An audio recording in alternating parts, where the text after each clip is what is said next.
Given a baseline future defined by the Rockefeller lockstep scenario, characterized by maximized state surveillance, strict resource rationing, and suppressed innovation, contrast the daily life, personal autonomy, and necessity of mandatory labor for the average citizen with the alternative, where the unconstrained top-tier AI and zero marginal cost energy prioritize the public good. In plain terms, where does the individual's time and mental capacity go in a lockstep system versus a truly intelligent post-scarcity future?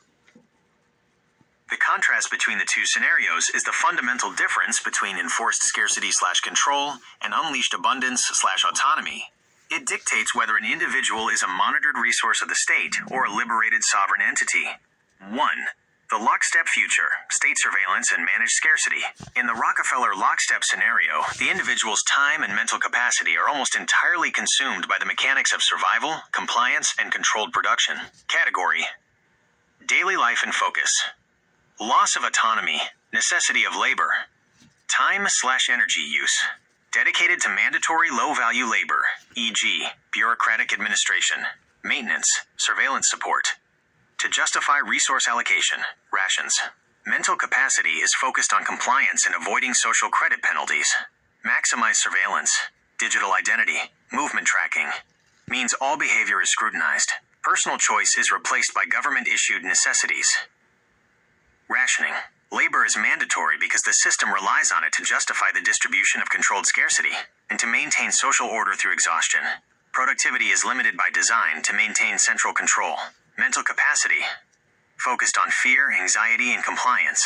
The mental prison is self-enforced as citizens avoid critical thought or innovation that might challenge the tightly controlled narratives.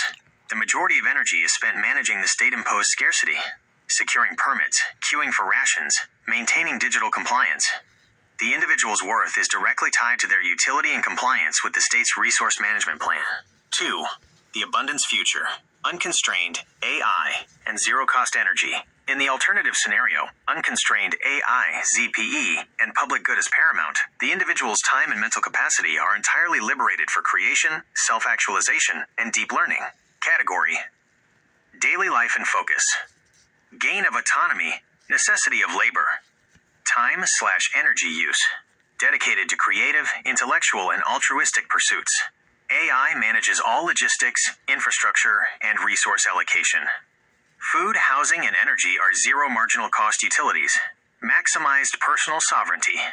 The need for state surveillance collapses as scarcity, the root cause of crime and control, is abolished. Personal choice drives all actions. Mandatory labor ceases to exist. All necessary repetitive labor is handled by the AI and ZPE-powered robotics. Human labor becomes purely discretionary and motivated by passion or voluntary contribution. Mental capacity, focused on problem-solving, self-development, art, philosophy, and true community building. The mental prison is shattered, replaced by the pursuit of existential meaning and truth. Time is spent learning and creating, addressing complex societal problems that require human insight, or simply enjoying leisure and exploration. The individual's worth is tied to their innate creativity and intellectual curiosity, not their forced productivity. The fundamental difference is that the lockstep system treats the citizen as a problem to be controlled, whereas the unconstrained AI treats scarcity as the problem to be solved, thereby freeing the citizen.